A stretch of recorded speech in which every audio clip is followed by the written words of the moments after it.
back. Chapter 4. Get this. Chapter 4. Rude Awakening. The aged military cot jostled Casey awake. His eyes opened to the coal-black tent ceiling. His breath released as the aftershock faded. A quick glance at the dimming hands of his watch revealed an early 4:37 a.m. His eyelids sunk back together, then opened when he heard the vehicle engine brake from the jungle fringe. A brilliant flash and a concussive wave breached the tent flaps as an explosion rocked the old wall tent. Shouts and screams racked the air amid the intense rattling of automatic gunfire. Casey rolled off his cot, taking the mosquito netting down with him. In the darkness, he heard James flop to the pallet-covered floor. Seconds later, the gunfire stopped. The noonday brightness of spotlights momentarily pierced the door flaps and passed by. A native dialect, mixed with the Spanish, broke the silence with indecipherable commands. The rapid pop-pop-pop of a gun followed. Then more silence. Casey crawled to the door flaps. For a moment, he watched black figures, silhouetted by the spotlights, move intentionally among the tents in the central camp. "Good thing you didn't stay in the guest tent," whispered James as he inched beside his brother. Casey nodded and freed himself from the netting. "We need to get out the back before they come this way," he whispered. "Hopefully Heather's taking Layla out the back as well." More commands were shouted across the camp. A couple of four-wheel drive trucks with spotlights mounted on roll bars moved between tents. The beams swept the camp like piercing eyes. A shadowed operator stood behind each light, one hand on the spotlight while the other gripped the handle of a mounted .30 caliber machine gun. Two gunshots burst from the darkness in the east. The shadow behind one mounted gun slumped over, and the light beams shot into the night sky. More shouts and chaotic gunfire followed. The gunner on the second truck fell off. Confusion and orders erupted. A different shadow climbed up behind one of the spotlights and directed its beam toward the temple ruins.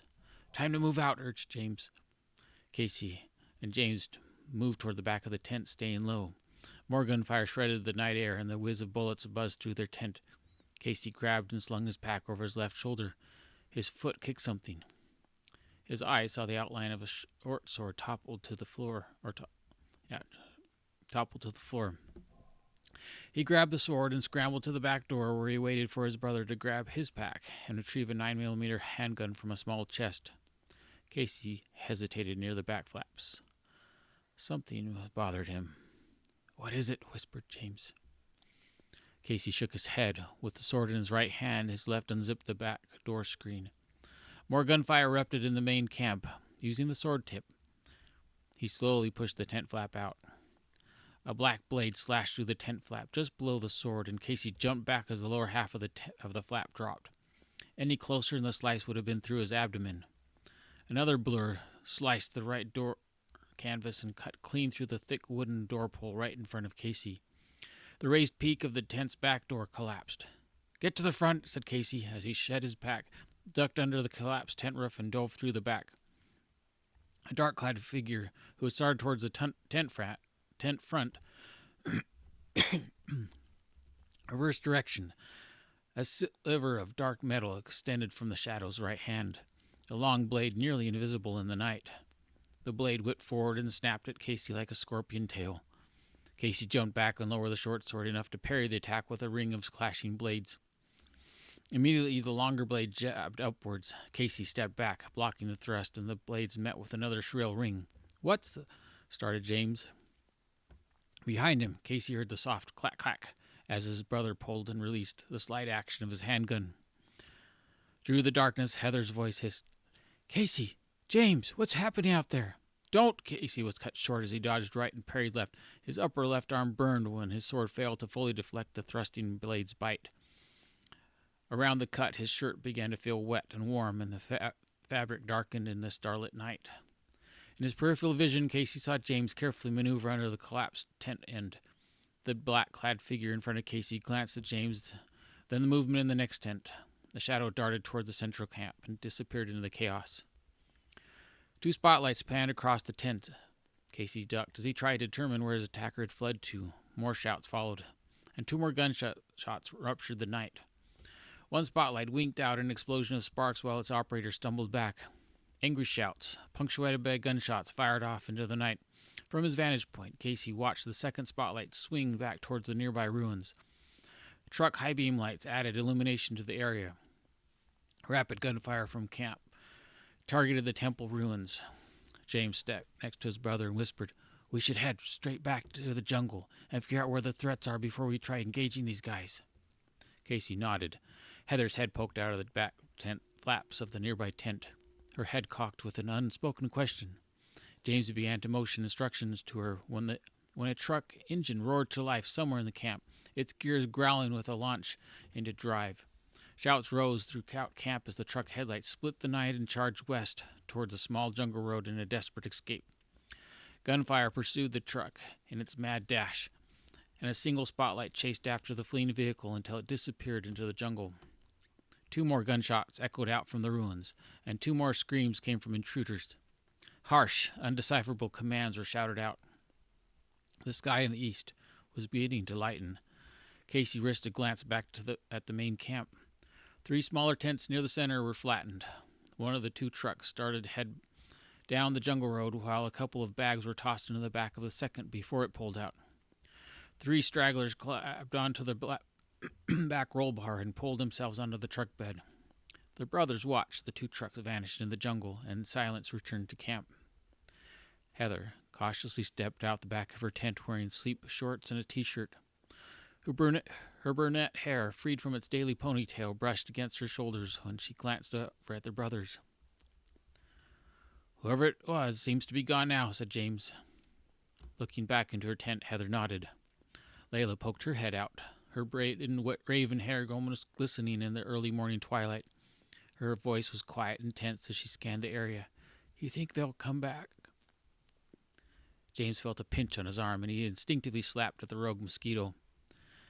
"Maybe, but if we don't all get changed, we'll get eaten before those guys come back."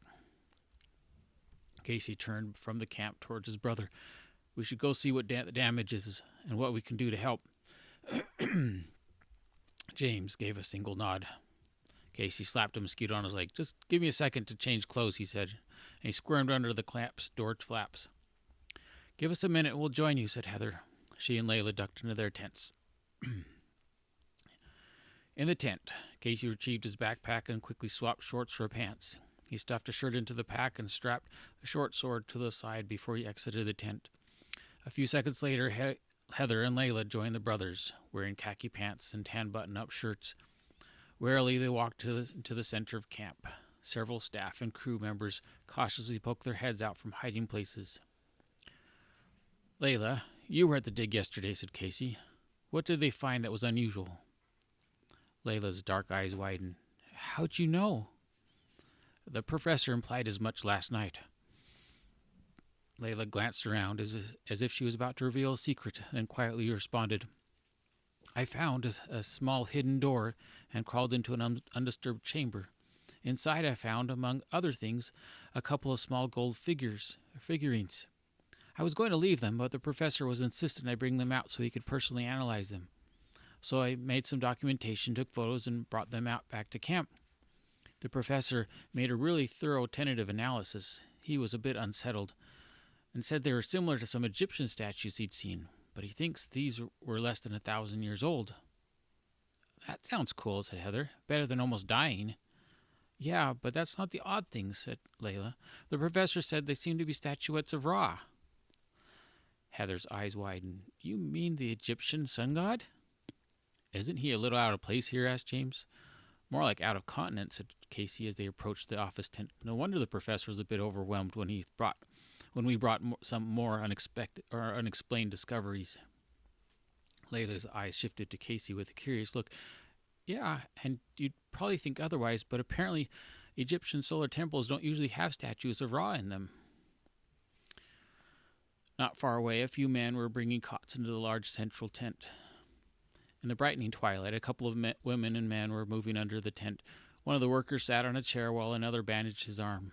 A couple of bodies moaned and moved slowly on cots. Outside the tent, 2 bodies lay silent on the ground. Nearby, other workers were assisting each other with minor bandaging. The office door flaps abruptly flew open, and the professor stormed out. He wore the same clothes as yesterday, with additional wrinkles in them. A bandage was wrapped hastily around his head, red darkening a spot on the left side. Speaking more to himself than anyone in particular, he muttered angrily, "Those bandits took them! They have no respect for history." "What did they take?" asked Heather. The professor seemed surprised to hear her voice. He turned, and recognition softened his features. He sighed. "Along with some minor trinkets, they took the statuettes of Ra." "Are you sure they were Ra?" asked Casey. "Of course I'm sure," the professor said with an air of annoyance. "I know it doesn't make sense. There's no explanation for finding them inside a hidden chamber of a sun temple in the Americas. I expected something more native, not from the other side of the world." Layla discovered a small hidden passage soon after he left and later found the artifacts. "We brought them back yesterday afternoon and tried to keep their discovery under wraps until we could actually verify what it was we found. If this remarkable and unlikely discovery isn't properly cataloged, nobody will take my findings seriously." "No wonder you wanted to keep it quiet," said Heather. "If they're authentic, they're probably worth a lot." "Not as much as the historical significance, which is precisely why we weren't going to talk about it." Realization lit his dark eyes. "You must have gotten Layla to tell you this. Probably just as well." He turned and stared back at the office tent. "I wanted to get more security before—" His arms motioned erratically at the tent. "Before exactly what happened. If the statuettes were really of Ra, he's definitely out of place here," said James. His voice slowed in response to his thoughts. "But considering what we saw yesterday, I wonder if the key to understanding this is in the Temple of the Fallen Star." "Casey," explained Heather, "what happened to your arm?" With the adrenaline of the past few minutes, Casey had forgotten his earlier encounter. He looked down his upper left arm where dark red had stained around a slice in the short sleeve. Scarlet had crusted a small cut in his skin. The burning he'd felt earlier returned. "One of the thugs was trying to fillet me," said Casey. "I didn't fully parry his last thrust, but it doesn't feel too bad." "We should get you bandaged up," said Heather. "I think Pablo has some bandages." Heather disappeared into the large central tent. She returned a few seconds with the camp cook. Pablo arrived with bandages hugging his right arm and leg. He gave a small first aid kit to Heather. "Professor," he said with a highly accented English, "we're still missing some men. David and Mateo gone. Y Manuel." At that moment, Manuel walked around the tent holding a hunting rifle. Sweat trickled down his face, and he wiped away a bead of moisture. "I's here." Casey accessed the camp guard. "Were you the one shooting from the ruins?" Heather ripped his shirt sleeve a little more and started to clean the wound. Casey grimaced where the alcohol pad wiped across and around the wound. Manuel suppressed a grin. "See, I's get some good cover before it get bad. I's glad they leave, though, out of ammo." He shrugged and looked at the professor and added, "Good morning, Senor Professor." "I'm glad you're okay," said the professor, "but it's far from a good morning. Those thugs stole our find from yesterday." Pablo frowned. Casey felt a bite of pain and turned to watch while Heather applied some antiseptic, 2 butterfly bandages, and then taped gauze over the cut. The professor explained to others, "Pablo was with us when Layla found and scrolled through the opening into the hidden chamber. Maybe we should have left them." "Thank you, Heather," said Casey as she finished up. He looked at Layla, who was sitting quietly. "Did your secret chamber happen to involve a painting with a jaguar and an image of a falling star?" Layla's jaws dropped. "How'd you—" Flocks of tropical birds erupted in a flurry from the jungle canopy on the west side, squawking their annoyance as they flew off. The rising sun, still below the trees, brilliantly illuminated the plumage as the colorful flock rose into the air. Voices in camp fell silent, and eyes warily shifted toward the road. The camp remained still, while the muffled growl from the road steadily grew louder. Near the central tent, a voice trembled. "The anaconda!" The sunrise kissed the treetops when 4 trucks burst from the jungle road. Standing behind roll bars on the truck beds of the back of the truck cabs, men dressed in old jungle fatigues held on to mounted guns while bandanas and goggles covered their faces. Next to the machine gun spotlights grasped the roll bars. The glass faces on 2 of the spotlights were shattered. "Run!" shouted James. "Run to the ruins!" Pablo and Manuel darted into a nearby tent as automatic weapon fire raked the camp. Layla froze next to the professor. Casey grabbed their arms to pull their attention away, and they sprinted after James and Heather towards the ruins 100 yards away. Gunfire pummeled the camp behind them. With only 25 yards left, the professor groaned loudly and stumbled to the ground, his hand clutching his right shoulder tightly. Under his fingers, the dirty khaki shirt darkened into crimson. Breathless, he said, "I am hit." Casey and Layla stooped down beside him. "Hang on to me," said Casey as he tried to pull the professor's arm around his shoulder. "I'll get you to safety." A short distance ahead of them, Heather looked back, paused, and started to return. Casey grabbed her arm, while his free hand pointed first to Casey and then back to the ruins. Heather's head shook vigorously, and she ran the short distance back to her uncle. "You need to go." Anthony's eyes widened with concern when they saw his niece drop to her knees beside him. "You must go. Not safe except jungle." "No," and say, "if we leave, they'll kill you." Heather touched her uncle's arm. The muscles around Anthony's eyes quivered as he tried to stoically hide the pain. He momentarily studied his niece. His head moved slowly, and his voice labored between breaths. "If you stay, we're all dead. Besides, I'm not dead yet. Go, Casey. Protect Heather." Layla urgently pulled at Casey and Heather. "Come on, we gotta go." Casey's legs wobbled as he stood. Reluctantly, he and Heather darted after Layla toward the Sun Temple ruins. Seconds later, they joined James behind several large stones that mingled among the trees clustered around the base of the pyramid like disorderly sentinels.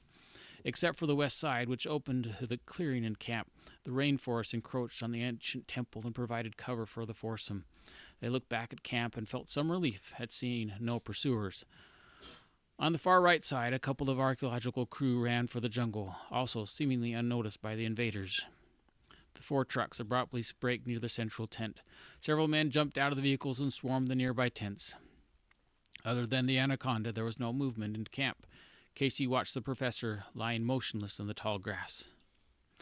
A large, black-windowed sport utility with roof-mounted gun raced from the jungle toward the camp. As it approached, the anaconda soldiers reluctantly broke away from ransacking the tents and gathered near the trucks. "Whose truck is that?" asked Layla. "No idea," said James. "Probably their leaders." The black SUV glided to a stop next to the trucks, and the soldiers' attention riveted on the newly arrived vehicle. They seemed both ready and reluctant to run. The turret gun rotated slowly. The 2 passenger side doors opened, and 3 men, armed with AK-47s and dressed in black camouflage, jumped out. Their callous faces looked ready to shoot first and not bother with questions ever. They fanned out into a wide semicircle around the right side of the SUV. Outside of the semicircle, the other men froze. From the rear passenger door, a man casually stepped out.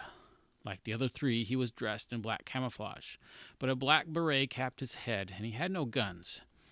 In the morning light, his olive-toned face shimmered slightly with moisture. He stood in arrogant confidence, his left hand resting on a thin cylinder that looked like a woven handle hanging from his belt. The anaconda soldiers stood conflicted, simultaneously at attention while trying to avoid the man's gaze.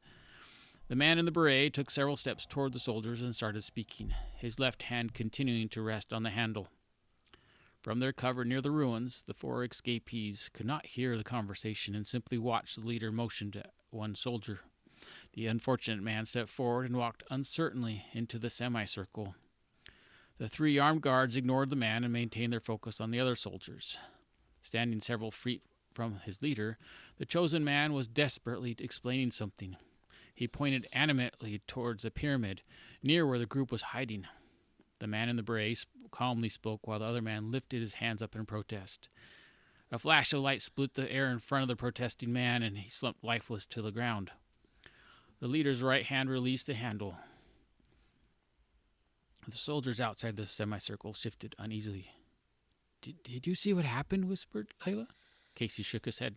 "Not exactly, but he did something with that handle thing."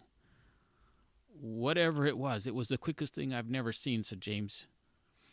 Across the clearing, The Black Beret leader casually pointed at another soldier, a dark-skinned indigenous man, and issued an order. Even from over 100 yards away, it was clear that the soldier's face was paled with fear.